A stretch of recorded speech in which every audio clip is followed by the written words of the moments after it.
Some of the most important lessons in life do not come from exams or report cards. They come from commitment, from responsibility, and from the choices we make, especially when no one is watching, evaluating, or grading us. So let's take a deep breath, settle in, and reflect. Today's episode is a little different. It's still reflective, but it is also intentional. Today, I'm joined by someone very special, someone very close to my heart, my muse, who inspires me to improve myself and to set right examples. I would like to introduce LeeLee the Literary, a thoughtful, hardworking, and driven teenage girl. She's someone who lives in books as much as in the world around her, always exploring ideas, observing, asking questions, and challenging herself to grow. LeeLee is on a journey of discovery, not just of the world, but of herself. She's learning new skills, refining her thoughts, and shaping the person she wants to become. And I hold a sense of responsibility towards her, to guide, to protect, and to role model what it means to use your voice thoughtfully in our digital world where information is easily accessible, where sharing is effortless, but finding the right knowledge, the kind that leads to wisdom, still requires reflection and care. LeeLee often will be joining us here on Reflections Tadabbur to pause, think, and reflect alongside us. And today, she's here to share her experience with the Duke of Edinburgh Award, not as a competition, not as a highlighted achievement, but as a reflection on discipline, service, teamwork, and discovering what you are capable of when you commit to something beyond your comfort zone. So, LeeLee, thank you for being here and for being part of this space. I'm so glad to be here and to share my story with you all today. Before I get into my experience, I should probably explain what the Duke of Edinburgh Award actually is, because it sounds very official. The Duke of Edinburgh Award was founded in 1956 by Prince Philip, who was the husband of the late Queen Elizabeth II, with the aim of helping young British people build confidence, resilience, and a sense of responsibility. It was designed to develop skills for life beyond the classroom, encouraging independence, teamwork, and perseverance. Today, DAV is completed by hundreds of thousands of young people across the UK and internationally, but at its heart, it remains about personal growth rather than competition. LeeLee, when you first heard about the award, what was your first thought? Did it feel exciting, intimidating, or a little bit of both? Basically, DAV is a youth award where you challenge yourself over a period of time by doing 4 sections: physical, volunteering, skills, and an expedition. You choose what you do for each section, which means it's less about being the best and more about showing up, sticking with something, and proving to yourself that you can commit. When I first heard about DAV, it was quite exciting. However, it was a bit daunting. All the buzz and skill was about going camping and being outdoors for 2 days. However, I was thinking that this would be a good experience to write about for my university application. My second thought was, will I be allowed to be away from home for 2 days? I had mixed feelings though. I had never been away from home on my own, so I was a little nervous, but I was excited to go with the girls on a trip for the first time. So it's really about showing up consistently, not competing. How did that idea sit with you when you started the different skills? When I started my Duke of Edinburgh Bronze 2 years ago in 2024, I didn't really realise how much it would quietly shape me. For my physical section, I chose swimming. Thursday nights at the pool. No swimming cap, just me. The water and the steady rhythm of lengths after a long school day. It became this calm little anchor in my week and taught me consistency without ever feeling like a chore. I love that image, the quiet rhythm of water. When you started your Duke of Edinburgh Bronze Award, what activity did you pick for the volunteering section, and what did it end up teaching you? For bronze volunteering, I worked in a charity shop once a week for 2 hours for 6 months. I spent my time sorting donations, chatting to customers, and realising that even the most ordinary objects, china plates and tea sets, jumpers and shoes, often came with extraordinary stories. They had been part of someone's daily life, routines, and memories. It reminded me that nothing is ever just an object, and that even behind almost everything, there's a human story worth respecting.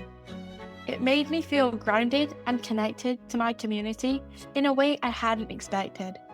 I learned how to price tag clothes and how to evaluate what the price would be. But the challenge came after 4 months of volunteering here. I was to work as a till. It was quite nerve-wracking learning on the spot with people from my neighbourhood who were purchasing items right in front of me. I tried my best to keep on top of everything, and in the end, I got the hang of it. That's beautiful, LeeLee. I felt you get the sense of community there. But how did being considerate relate to other aspects of Duke of Edinburgh? It related to my skills section actually. My skills section stayed the same for both bronze and silver, baking and cooking for my neighbour. What started as simply following recipes slowly turned into something much more meaningful. It wasn't just about improving my cooking, it was about care, routine, and using a skill to brighten someone else's day.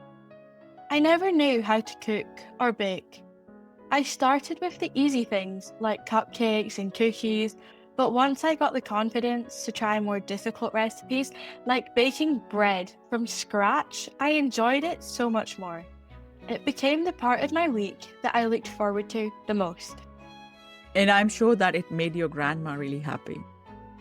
So now the idea of using a skill to help someone else, how did that make you feel?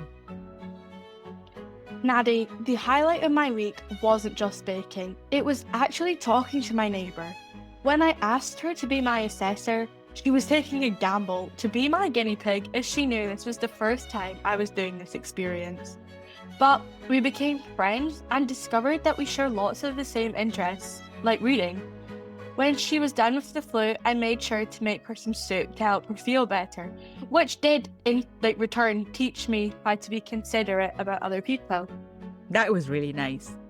So now looking back, what was the hardest part of the expedition and what did it teach you about yourself? One of the most challenging and memorable parts of Bronze was the expedition. The DV expedition is designed to push you outside your comfort zone, requiring you to plan a route, carry your own kit, navigate independently, and work as a team for over 2 days. Walking for hours with a heavy rucksack, which was almost 20 kilograms, learning to read maps properly, and cooking simple meals outdoors made me realise how capable I actually was. It wasn't always easy, but it taught me problem solving, teamwork, and perseverance in a way no classroom ever could. I can imagine that being tough. And when you're talking about reading maps, they certainly are not the Google maps. They were the paper maps, right? Yes. I want to share something with you, LeeLee. At that time, I remember I was feeling worried. You're going out of home for the first time. And I kept thinking why they are asking young people to rely on paper maps. It's really unreasonable. Then later I realized something, that basically life often feels unreasonable too. And maybe that's exactly the point. The Duke of Edinburgh Award is not designed to be easy. It is designed to challenge, to prepare young people for real life situations where there is not always a clear answer or an easy route. So with that in mind, let's talk about what came next, the step beyond bronze, the silver level. So let's talk about that. When you started silver, did you know you wanted to challenge yourself differently? When I moved on to silver, everything stepped up a level. For my physical section, I switched to netball, which couldn't have been more different from swimming. So, moving from swimming to netball, a totally different pace and environment. How did you adapt? Did it challenge you in new ways?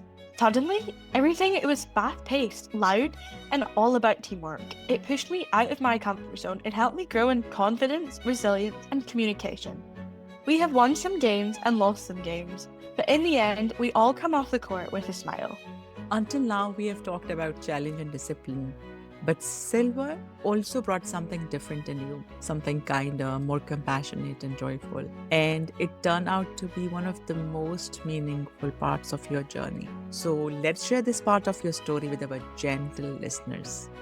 For silver volunteering, I volunteer with brownies in girl guiding, which has honestly been one of the most rewarding parts of my DV journey.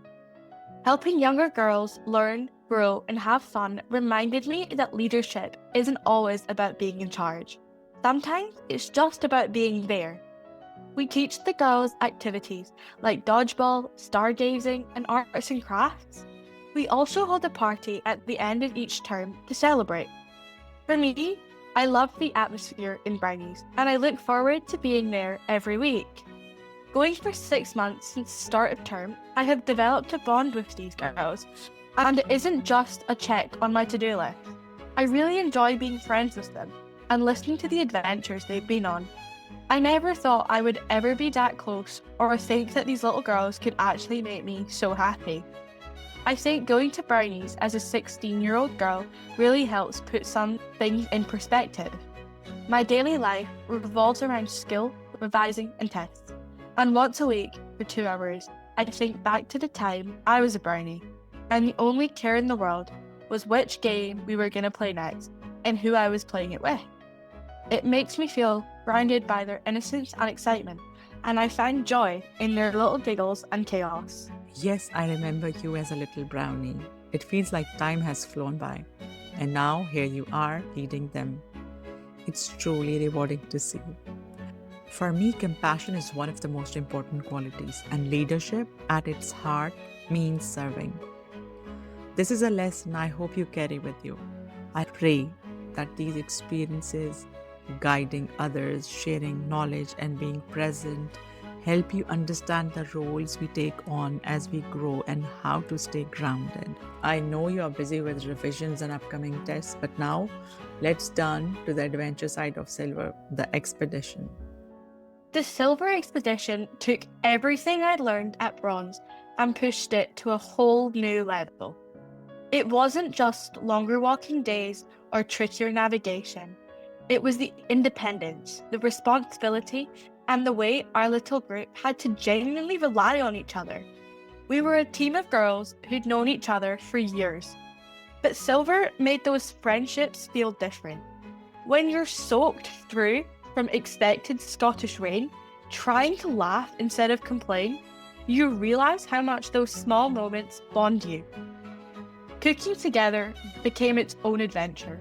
Huddled around tiny stoves, trying to make pasta that wasn't half crunchy, or attempting to heat soup without burning it, we found ourselves laughing at the chaos. Those evenings, wrapped in hoodies, sharing foods that wouldn't win any awards, felt like the heart of the whole experience. There were tough bits too. Blisters, tired legs, and the kind of weather that makes you question your life choices. But we learned to keep each other going. Someone would crack a joke, someone else would take the map when your brain was fried, and suddenly the day didn't feel so heavy. By the end, the achievement wasn't just about finishing the expedition, it was knowing I could push through the tiredness, adapt when things went wrong, and be someone others could depend on. Silver didn't just test my skills, it strengthened my friendships, taught me resilience, and showed me how capable I really am. So LeeLee, when all the badges and checklists fade, what do you remember? Looking back, DFE wasn't just a list of sections to complete. It was Thursday night swims, flowered-covered hams, charity shop rails, netball courts, brownie meetings, and muddy walking boots, all quietly shaping who I am. And that, I think, is the heart of it, the quiet growth that happens when we commit, serve, and challenge ourselves. Listening to your story, LeeLee, there is something important I want to reflect on. Not just as someone who cares deeply for you, but as a caregiver and someone who has learned alongside your parents and your grandmother. One of the hardest lessons for those of us who care deeply, especially the instinctively or the overprotective type, is understanding when protection helps and when stepping back helps more. We often think that love means protection, that care means preventing hardship, that being a good parent, aunt, or a guardian means keeping children away from discomfort and difficulty. But life doesn't work that way. We cannot protect our children from the hardships of life, and we cannot remove every challenge they will face. What we can do is guide them, to help them learn how to navigate difficulty, how to trust themselves, and how to keep going, even when things feel uncomfortable or unfamiliar. And I'll be honest, LeeLee, it was not easy for me knowing you were out there getting drenched in the rain, muddy, tired, figuring things out on your own, while we were not there to step in and help. Every instinct in me wanted to protect you. But that moment, as hard as it was for us, was building something in you: resilience, confidence, and trust in your own ability. And those are things no adult can simply give. They have to be experienced. Now, a message for our young listeners. If you are listening to this and you are young and life feels hard sometimes, please know this: struggle does not mean you are failing. Discomfort does not mean you are doing something wrong. Often it means you are growing. And even when it feels like adults are stepping back, it does not mean they do not care. Sometimes it means they trust you more than you realize. So let me ask you, where in your life are you being asked to grow through experience? What challenge are you currently walking through that might be shaping you in ways you cannot yet see? And for parents and caregivers listening, where might love means guidance rather than control? LeeLee, before we close today, I would love you to leave our gentle listeners with one final reflection, something from your heart, from your journey, for anyone who might be walking their own path of growth right now. Growth doesn't come from comfort. It comes from lived moments, from rain-soaked days, muddy paths, and learning to keep going, even when things feel uncertain. So, today, let's reflect on this. How can we walk beside each other, with care, with trust, and with the courage to let growth unfold? Thank you for reflecting with us. Until next time, stay curious, stay gentle, and keep reflecting. Subscribe now to Reflections, Tadabbur with Naddy the Nerd.